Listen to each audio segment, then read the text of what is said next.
या देवी शैवभूति शक्ति रूपेण संस्थिता नमस्तस्यै नमस्तस्यै नमस्तस्यै नमो नमः।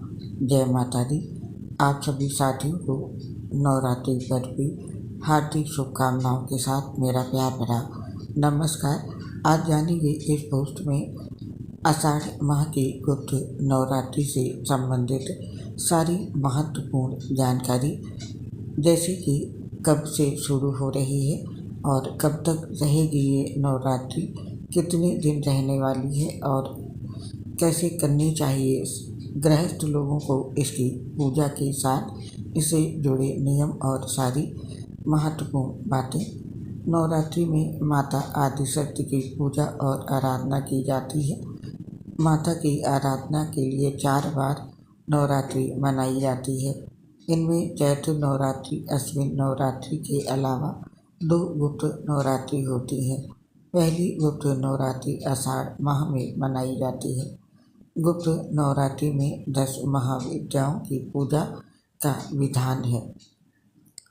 इनमें माँ की काली, तारा, त्रिपुर सुंदरी, भुवनेश्वरी, छिन्नमस्ता, त्रिपुर भैरवी, धूमावती, बगलामुखी, मातृभंगी और कमला स्वरूप की पूजा की जाती है। गुप्त नवरात्रि की पूजा से घर परिवार की नकारात्मकता दूर होती है। आइए ज्योतिषाचार्य मिश्र जिसे जानते हैं, आषाढ़ में गुप्त नवरात्रि की तिथि क्या है और किस तरह से गृहस्थ को पूजा करनी चाहिए और क्या है गुप्त नवरात्रि का महत्व।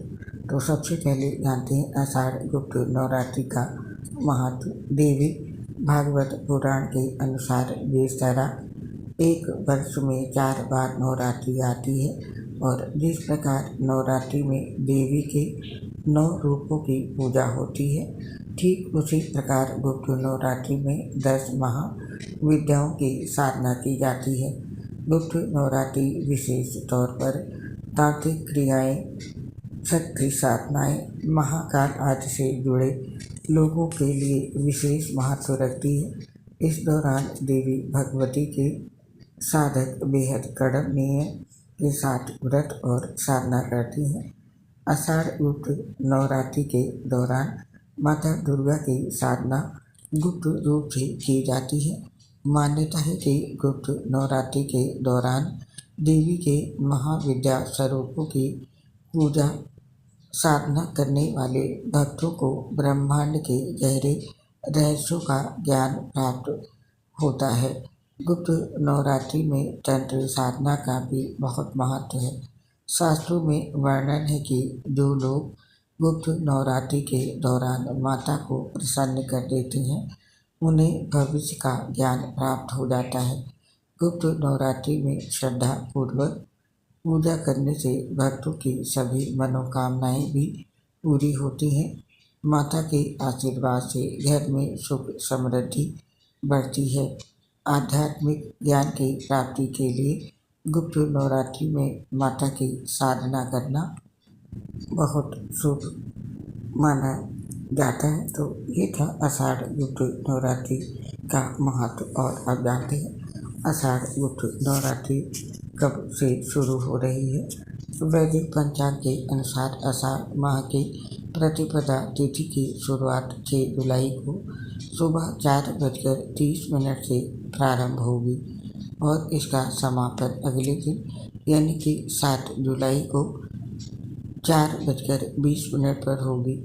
उदय तिथि के अनुसार गुप्त नवरात्रि 6 जुलाई की मानी जा रही है। इस बार आषाढ़ गुप्त नवरात्रि 6 जुलाई शनिवार से शुरू होंगे, जो कि 15 जुलाई सोमवार तक रहेंगे। इस बार गुप्त नवरात्रि पूरे 10 दिनों के होंगे। चतुर्थी तिथि की वृद्धि होने के कारण नवरात्र 10 दिन रहेंगे। अब जानते हैं आषाढ़ नवरात्रि के दिन घट स्थापना करने का शुभ समय। इस बार गुप्त नवरात्रि 6 जुलाई से शुरू होकर 15 जुलाई तक है। इसके साथ ही घट स्थापना का शुभ मुहूर्त 6 जुलाई को प्रातः 11 मिनट से लेकर के 7:28 के बीच का है। इसके अलावा अभिजीत मुहूर्त पर भी कलश स्थापना की जा सकती है, जो कि प्रातः 11 बजे से लेकर 12 बजे तक का है। इन शुभ मुहूर्त में आप इस दिन घट स्थापना कर सकते हैं। और आप जानते हैं आषाढ़ गुप्त नवरात्रि की तिथियाँ किस तिथि पर किस देवी की आराधना होगी, इसके बारे में जानते हैं। 6 जुलाई शनिवार, इस दिन से आषाढ़ गुप्त नवरात्रि की शुरुआत होगी। पहले दिन देवी शैलपुत्री की पूजा की जाएगी और 7 जुलाई रविवार के दिन ये आषाढ़ गुप्त नवरात्रि का दूसरा दिन रहेगा। इस दिन देवी ब्रह्मचारिणी की पूजा की जाएगी। और 8 जुलाई सोमवार के दिन आषाढ़ मास की गुप्त नवरात्रि के तीसरे दिन देवी चंद्रघंटा की पूजा की जाती है। और 9 जुलाई मंगलवार के दिन ये गुप्त नवरात्रि की चतुर्थी तिथि रहेगी। इस दिन देवी कुष्मांडा का विधान है। इस दिन देवी कुष्मांडा की पूजा की जाएगी। और 10 जुलाई बुधवार के दिन इस दिन गुप्त नवरात्रि की चतुर्थी तिथि रहेगी।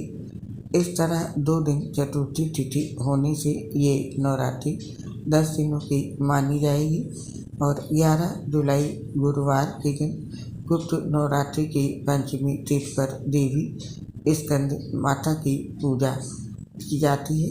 और 12 जुलाई शुक्रवार के दिन इस दिन गुप्त नवरात्रि की षष्ठी तिथि रहेगी। इस तिथि पर देवी कात्यायनी की पूजा की जाती है। और 13 जुलाई शनिवार के दिन आषाढ़ मास की गुप्त नवरात्रि की सप्तमी तिथि पर देवी कालरात्रि की पूजा का विधान है। और 14 जुलाई रविवार के दिन इस दिन आषाढ़ मास की गुप्त नवरात्रि की अष्टमी तिथि रहेगी। इस दिन देवी महागौरी की पूजा की जाएगी। और 15 जुलाई सोमवार ये गुप्त नवरात्रि की अंतिम दिन रहेगा। इस दिन देवी सिद्धिदात्री की पूजा मुख्य रूप से की जाती है। तो ये थी आषाढ़ गुप्त नवरात्रि की तिथियाँ। और अब जानते हैं आषाढ़ गुप्त नवरात्रि के लिए हमें पूजन के लिए किन किन सामग्री की आवश्यकता होगी। इसके लिए देवी दुर्गा की एक प्रतिमा या चित्र के और दूसरा लाल चुनरी, नंबर 3 आम की पत्तियाँ और चौथे नंबर पर चाहिए होंगे चावल, 5वां दुर्गा सप्तशती की किताब, 6ठा सुपारी, 7वां पान के पत्ते, 8वां लौंग के साथ इलायची चाहिए और गंगा जल के साथ चंदन, नारियल चाहिए और कपूर, जौ के बीज, मिट्टी का बर्तन, गुलाल, लाल कलावा। तो ये था वो सामान जो आषाढ़ गुप्त नवरात्रि की पूजा के लिए चाहिए। और अब जानते हैं आषाढ़ गुप्त नवरात्रि पर कलश स्थापना की विधि। गुप्त नवरात्रि के पहले दिन सुबह जल्दी उठे, स्नान आदि के बाद साफ वस्त्र धारण करें और इसके बाद घर के मंदिर को साफ करें और मंदिर को फूलों से सजाएं। घट स्थापना के लिए एक मिट्टी के कलश में पानी भरकर रख दें। कलश में सिक्का, सुपारी और आम के पत्ते जरूर डालें। उसके पश्चात फिर एक मिट्टी के बर्तन में मिट्टी और जौ मिलाएं। इसमें थोड़ा पानी छिड़कें और इसे भी स्थापित कर दें। अब मंदिर में माँ दुर्गा की प्रतिमा रखें और सभी देवी देवताओं का आवाहन करें। सबसे पहले भगवान गणेश जी की पूजा करें और उसके बाद माँ दुर्गा समेत सभी देवी देवताओं की आरती करें। इसके बाद एक लाल कपड़ा बिछाकर उस पर चावल का ढेर बनाएं और अब चावल के ढेर पर कलश स्थापित करें। कलश पर कलावा बांध दें। इसके साथ ही कलश पर स्वास्तिक भी बनाएं और माँ दुर्गा के बीज मंत्रों का जाप करें। इसके बाद दुर्गा चालीसा का पाठ करें। पूजा के दौरान हुई गलतियों के लिए माता रानी से क्षमा मांगे। इसके बाद परिवार के सदस्यों में प्रसाद वितरण करें और स्वयं भी खाएं। तो ये थी कलश स्थापना की विधि। और अब जानते हैं आषाढ़ गुप्त नवरात्रि पर गृहस्थ जन पूजा किस तरह करें। इसके लिए गुप्त नवरात्रि के दिन सुबह जल्दी उठकर दैनिक कार्यों से निवृत्त होकर स्नान करके स्वच्छ वस्त्र धारण करें और उपरोक्त सभी पूजन सामग्री एकत्रित कर लें। अब पूजा की थाल सजाएं और देवी माँ दुर्गा की प्रतिमा को लाल रंग के वस्त्र में सजाएं और उसके बाद मिट्टी के बर्तन में जौ के बीज बोएं और नौमी तक प्रतिदिन उसमें पानी का छिड़काव करें और इसके पश्चात पूर्ण विधि के अनुसार शुभ मुहूर्त में कलश स्थापित करें। इसमें पहले कलश को गंगा जल से भरें, उसके मुख पर आम की पत्तियां लगाएं और उस पर नारियल रखें। कलश को लाल कपड़े से लपेटकर कलावा के माध्यम से उसे बांधें। अब इसे मिट्टी के बर्तन के पास रख दें। पुष्प, कपूर, अगरबत्ती, ज्योति आदि के साथ पंचोपचार पूजा करें और 9 दिनों तक माँ दुर्गा से संबंधित मंत्रों तथा 10 महाविद्याओं के मंत्रों का जाप करें और या देवी सर्वभूते शक्ति रूपेण संस्थिता नमस्तस्यै नमस्तस्यै नमस्तस्यै नमो नमः इस मंत्र का अधिक से अधिक जाप करें और माता की पूजा साधना करते हुए जीवन में सुख समृद्धि की कामना करें। अष्टमी या नवमी तिथि को माता पूजन के बाद 9 कन्याओं का पूजन करके उन्हें भोजन कराएं तथा उनके चरण धोकर कुछ न कुछ सामग्री भेंट स्वरूप दें। आप जो भी भेंट देना चाहें अपनी सामर्थ्य के अनुसार भेंट अवश्य दें। और गुप्त नवरात्रि के अंतिम दिन दुर्गा पूजा के पश्चात घट विसर्जन करके माँ की आरती करें और पुष्प अक्षत चढ़ाकर कलश को बेदी से उठाएं। इस तरह गुप्त नवरात्रि की गई पूजा साधना से शुभ फल प्राप्त होते हैं तथा जीवन खुशनुमा होता है। गृहस्थ जनों को इस विधि के साथ ही पूजा करनी चाहिए। और अब जानते हैं आषाढ़ की गुप्त नवरात्रि पर कलश स्थापना के नियम। यदि आप कलश स्थापित कर रहे हैं तो इन नियमों का पालन जरूर करें। घट यानी कलश की स्थापना ईशान कोण यानी कि उत्तर पूर्व दिशा में ही करनी चाहिए। किसी और दिशा में कलश को स्थापित करने से घर में नकारात्मकता का वास हो सकता है, इसलिए शुभ दिशा में ही कलश स्थापित करें। और नवरात्रि के 9 दिन माँ दुर्गा की पूजा करने के साथ साथ घट की भी आराधना करनी चाहिए और खंडित यानी टूटे या खराब कलश को कभी भी स्थापित नहीं करनी चाहिए। इससे आपको देवी देवताओं की नाराजगी का सामना करना पड़ सकता है। और एक बार जिस स्थान पर कलश को स्थापित कर दिया है तो 9 दिन तक उसे अपनी जगह से गलती से भी न हटाएं।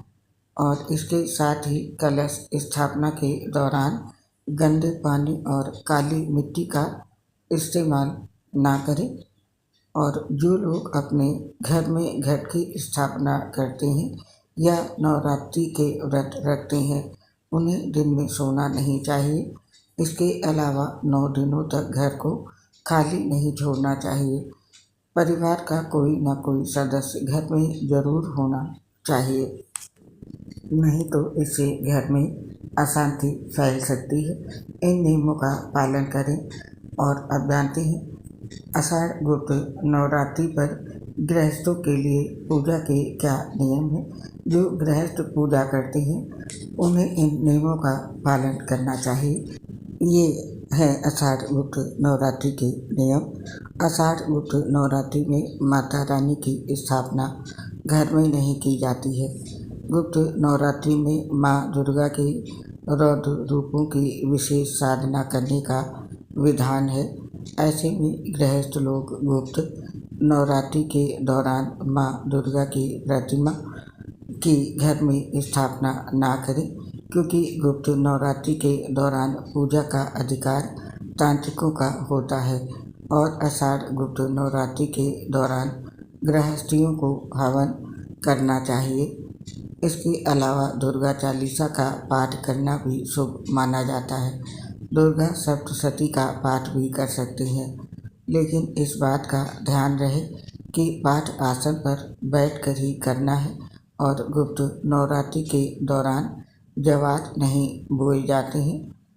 ऐसे में अगर गुप्त नवरात्रि के पहले दिन घर में कपूर मिश्रित जल के कलश की स्थापना की जाए तो इससे घर की नकारात्मक ऊर्जा खत्म होती है और बाहरी बुरी ऊर्जाएं भी घर में प्रवेश नहीं कर पाती हैं।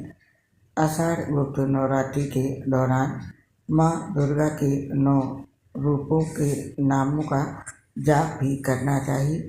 इसके साथ ही ज्योतिषाचार्य ने बताया कि गुप्त नवरात्रि के दौरान मांस, मदिरा, लहसुन और प्याज का बिल्कुल सेवन नहीं करना चाहिए और माँ दुर्गा स्वयं एक नारी है, इसीलिए नारी का सदैव सम्मान करना चाहिए। जो नारी का सम्मान करते हैं, माँ दुर्गा उन पर अपनी कृपा बरसाती हैं। नवरात्रि के दिनों में घर में कलेश, द्वेष या अपमान नहीं करना चाहिए किसी का भी। कहते हैं कि ऐसा करने से बरकत नहीं होती है और नवरात्रि में स्वच्छता का विशेष ख्याल रखना चाहिए। 9 दिनों तक सूर्योदय के साथ ही स्नान कर साफ वस्त्र धारण करने चाहिए और नवरात्रि के दौरान काले रंग के वस्त्र नहीं धारण करने चाहिए और न ही चमड़े के बेल्ट या जूते पहनने चाहिए।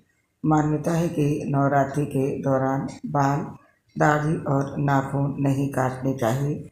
नवरात्रि के दौरान बिस्तर पर नहीं बल्कि जमीन पर सोना चाहिए और घर पर आए किसी मेहमान या भिखारी का अपमान नहीं करना चाहिए और इसके साथ ही पूर्ण रूप से ब्रह्मचर्य का पालन करना चाहिए।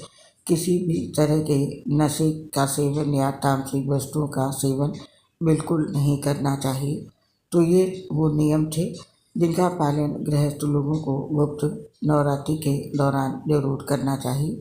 आप और आपके पूरे परिवार पर माता रानी का आशीर्वाद सदैव बना रहे, इसी कामना के साथ अब इस पोस्ट को समाप्त करने की आज्ञा चाहते हैं। आपसे शीघ्र मिलेंगे फिर किसी नई पोस्ट के साथ। तब तक के लिए आप सभी को आषाढ़ नवरात्रि पर्व की ढेर सारी शुभकामनाओं के साथ मेरी प्यार भरी राधे राधे। आपसे अपनी एक समस्या शेयर कर रहे हैं। हम लीवर सिरोसिस सहित गंभीर बीमारियों से ग्रसित हैं, जिसकी वजह से दोस्तों पोस्ट बनाते समय काफ़ी परेशानी आती है। सांस फूलती है तो आवाज़ भी सही नहीं आती है। इसके लिए हमें क्षमा करने और अपना सहयोग हमारे साथ बनाए रखें। उम्मीद करती हूँ आप हमारी समस्या को समझेंगे और अपना सहयोग हमें ज़रूर देंगे। इसके लिए आप सभी का हृदय से बहुत बहुत धन्यवाद। जय श्री राधे कृष्ण, जय माता।